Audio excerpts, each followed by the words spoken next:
Assalamualaikum. Waalaikumsalam. Assalamualaikum. Hantu!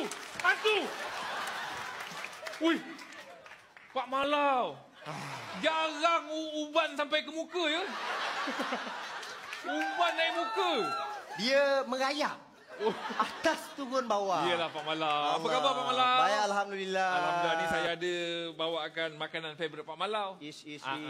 Mi Kairi. Ha? Mi Kairi. Mi Kairi. Allah, tahulah Pak Malau ni tak makan mi Kairi. Oh, iya ke? Kalau dibawakan mi Hailem, okey. Dari mana nak? Penyapu Pak Malau lain macam ya? Lain macam. Oh, ini kalau lagi kedai boleh naik ni. Boleh kalau nak cuba. Tak apalah.